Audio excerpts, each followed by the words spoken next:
These days, I go to social media, it is flooded with discussions around GenAI. I attend a get-together, people there talk about GenAI. I go to a meeting, the meetings are full of discussions around GenAI, specifically ChatGPT. Even you and I are talking about GenAI right now because many believe GenAI is the cool new kid on the block. But is generative AI really new? Let us talk about that today.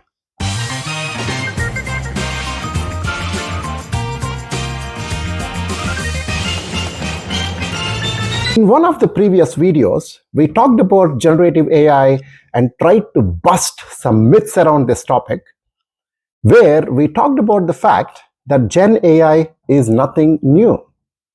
So today, let us expand on that and try to take some examples of applications that are built on Gen AI you may be using, but you may or may not know that they are built on Gen AI. But before talking about recent examples, let us try to go back to the 20th century. Yes, I'm talking about 20th century because Gen AI is that old. The most popular Gen AI model undoubtedly is ChatGPT. In fact, Gen AI became popular through ChatGPT. But what if I tell you that ChatGPT has a grandfather and he was born in 1966? Yes, ChatGPT has a grandparent. And again, whether you call grandfather or grandmother, he or she was born in 1966. Another example from the past century, in 1997, IBM's computer called, I believe it's called Deep Blue, that beat the world's chess champion. And that is generative AI. Yes, the models used back in the 20th century are different compared to today's deep learning models that learn from large sets of data.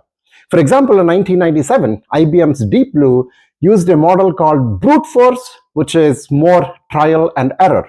Regardless, you can put that all in the category of Gen AI because by definition, generative AI is computer generating something that it has not seen before, which was the case both in the case of 1966, grandparent of ChatGPT, as well as 1997, the computer chess game. But even if we come to generative AI as it works today in applications like ChatGPT, that is not new either. For example, ChatGPT has an older sister, and if you have an iPhone, you probably know her. She lives on the iPhone and her name is Siri.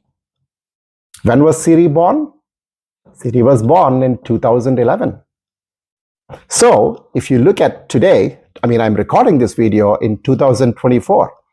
So a Gen AI application that we all have been using, if you are using an iPhone, it has been in existence for 13 years, since 2011. Then you have Cortana, you have Amazon Alexa. These are all Gen AI applications. But if you want to go even further, have you ever used Google Translate? That is a Gen AI model. And you know when Google Translate was born? 2006. So it is actually 18 years old right now. So Gen AI is nothing new. It has been in existence for quite some time. Some other examples of Gen AI. For example, you are writing an email. Email will propose some text for you. That has been around for quite some time. You go to, if you are in a chat window, it will give you some emoji recommendations. That is Gen AI. Another very popular or infamous phenomena that you might have heard about called deep fake. This term started becoming popular in around 2017. All deep fakes are generative AI models. So another popular application you might have used maps. Maps actually, if you want to go somewhere on a Saturday morning at 9 o'clock, it will predict the traffic patterns at that time based upon past traffic information. That is generative AI. So generative AI, I can give you many more examples, but my point is generative AI has been in existence for quite some time. It just became popular, super popular through ChatGPT. Again, call ChatGPT the biggest PR for generative AI. The Gen AI we are experiencing today is very primitive. All you have to do is look at all the investments that are going into Gen AI and what those investments will produce in the future. So the Gen AI is going to amaze you more and more and more in the future. So buckle up and get ready for it.